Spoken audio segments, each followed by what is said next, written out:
bénisse de partout où vous nous recevez.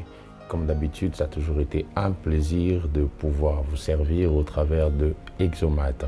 Et nous bénissons Dieu pour la grâce de la vie qu'il vous accorde à vous et à nous, afin que nous puissions écouter sa parole, être instruits, être orientés dans la nouvelle perspective selon laquelle il nous conduit.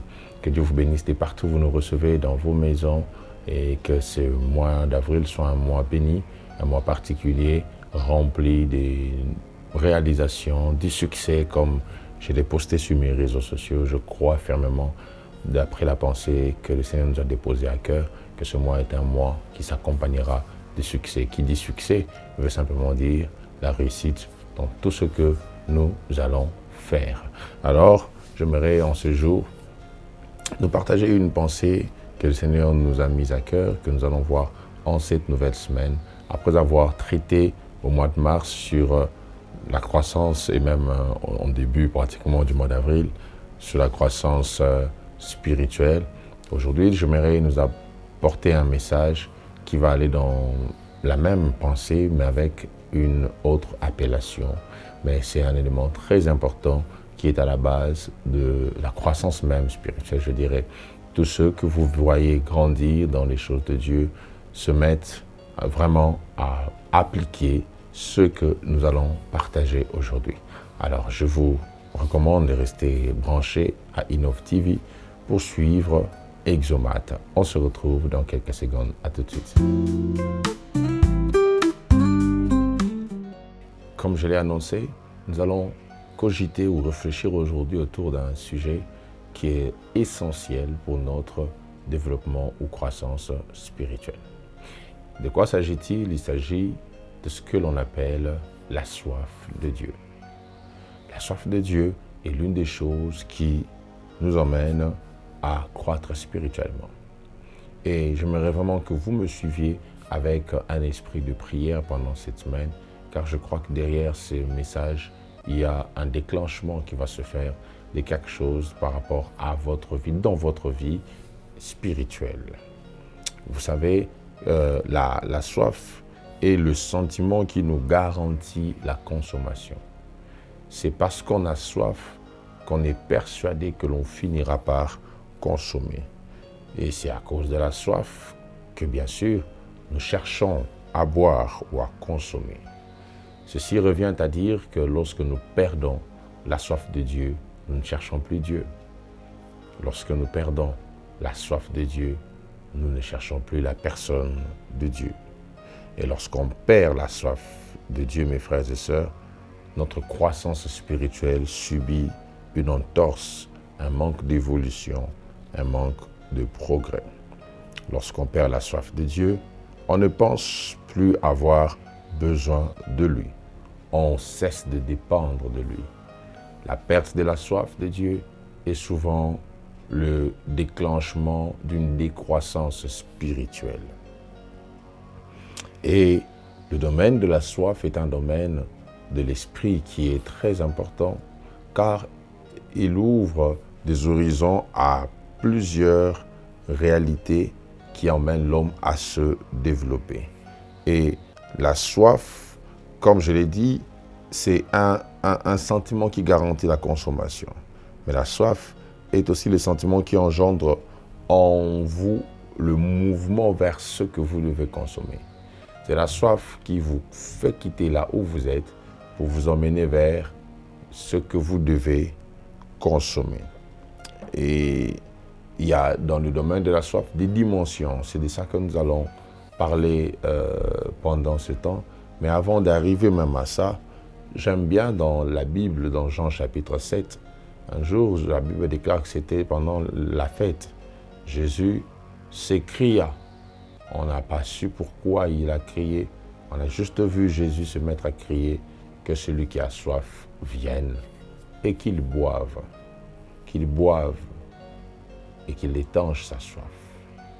Et il dit, afin que des sources d'eau vive coulent dans son sein. Et j'aime aussi l'histoire entre Jésus et la femme samaritaine. Une grande histoire de soif. Une femme qui vient vers un puits avec une cruche, mais qui finit sans la cruche sur sa tête, mais avec des sources d'eau vive qui coulaient dans son sang. La soif de Dieu nous emmène Dieu. Et cette femme, la femme samaritaine, quand elle a quitté la scène où elle était avec Jésus, elle est allée tellement assoiffée, elle a bougé toute la Samarie. Tous ceux qui ont fait des grands exploits avec Dieu ont été des grands assoiffés de Dieu. Tous ceux qui ont bougé le monde, tous ceux qui ont bougé des villes, l'ont fait à cause de la soif.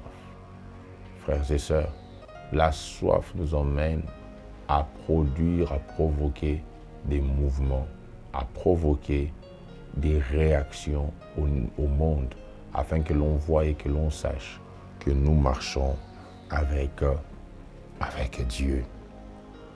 Plaise à Dieu de donner à quelqu'un pendant ce programme une grande soif. Une soif qui va être étanchée par la présence de Dieu. Et vous devez savoir ceci en ce qui concerne la soif. C'est qu'un homme qui étanche sa soif sans rester connecté à la substance qui étanche sa soif est un homme satisfait dans le présent mais qui mourra dans le futur.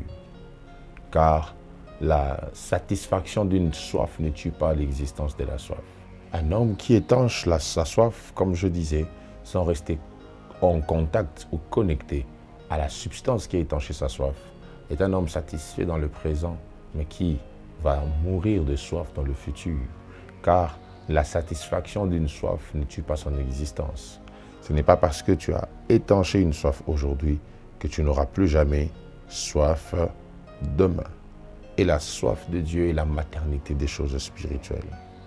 La soif de Dieu, mes frères et sœurs, emmène la manifestation des choses que nous pouvons recevoir de Dieu.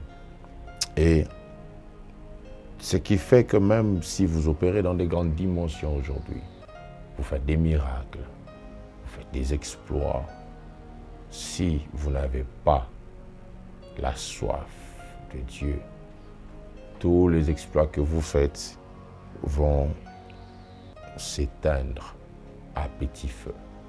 C'est ce qui fait qu'il y a des gens, quand vous les découvrez, ils opèrent dans une certaine dimension qu'ils n'arrivent pas à maintenir dans le temps parce que leur soif baisse, leur soif diminue.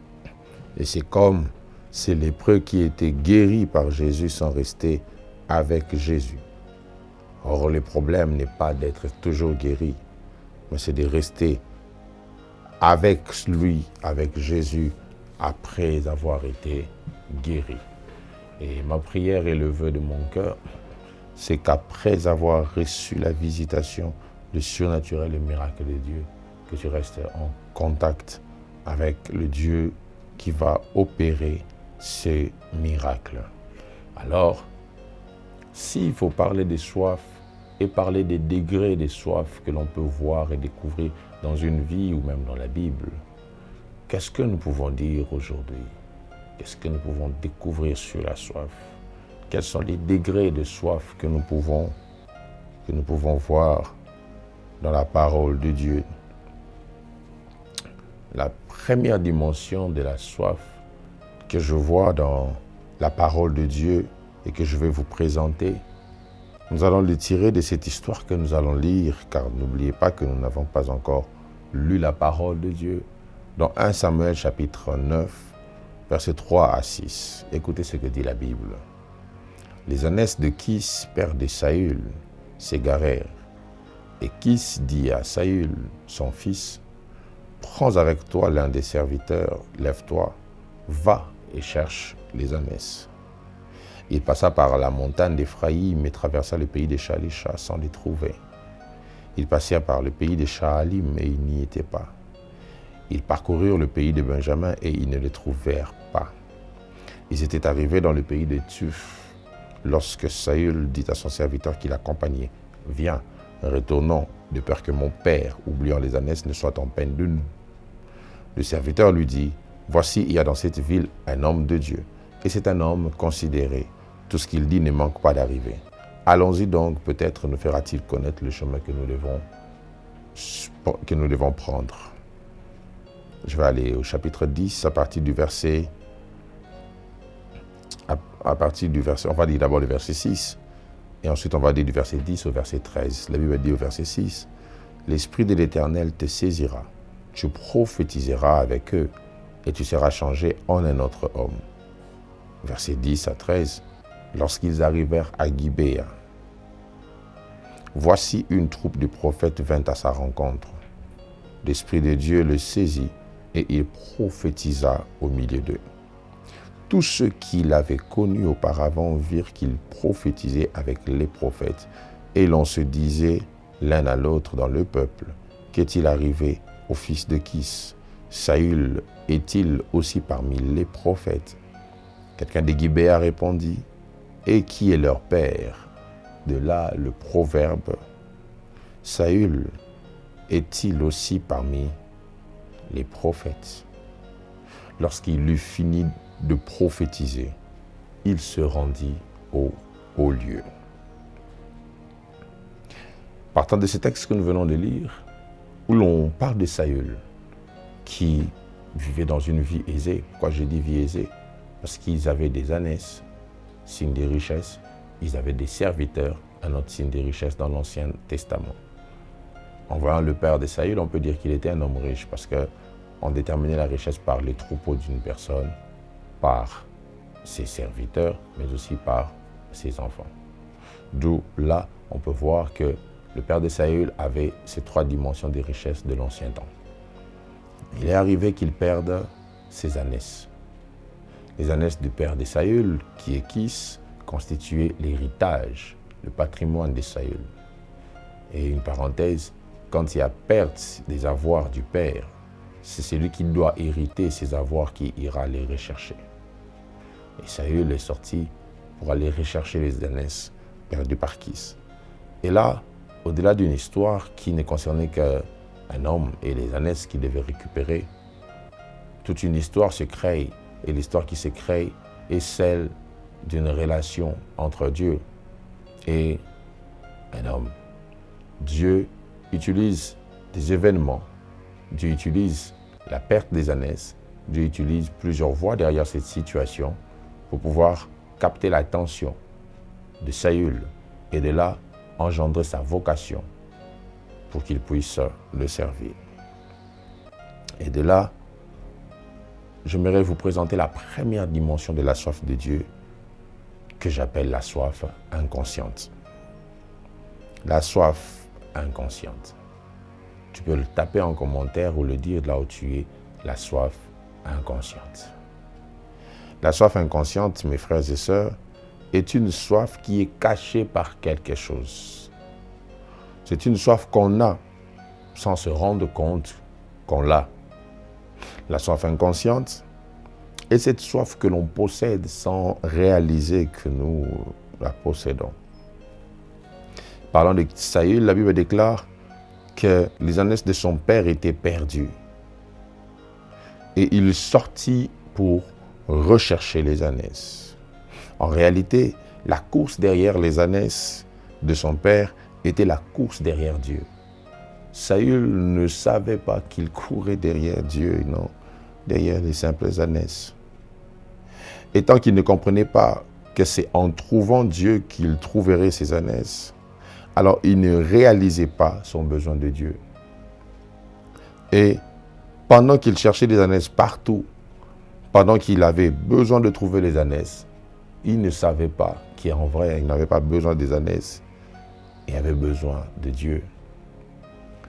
Et il y a de ces soifs de Dieu comme ça qui sont là, mais qui sont inconscientes.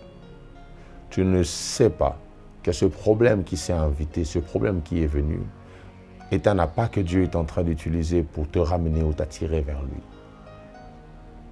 C'est une réalité que Dieu a mise pour permettre à ce que tu te tournes et que tu te rapproches de lui. Et il y a de ces personnes qui pensent qu'ils sont à la quête du travail. Ils pensent qu'ils ont besoin du travail, sans se rendre compte que derrière cette quête que tu fais du travail, il y a un Dieu qui est en train de te chercher. Voilà pourquoi des fois tu as l'impression que certaines choses tardent simplement parce que tu n'as pas encore fait la rencontre avec celui qui te cherche derrière ce que tu vis, derrière ce que tu rencontres. Voilà pourquoi il y a des gens qui, jusqu'à aujourd'hui, recherchent encore l'affection qu'ils ont perdue des parents. Ils cherchent le père qu'ils ont perdu, alors que c'est Dieu qui a besoin d'eux, c'est Dieu qui a besoin de toi.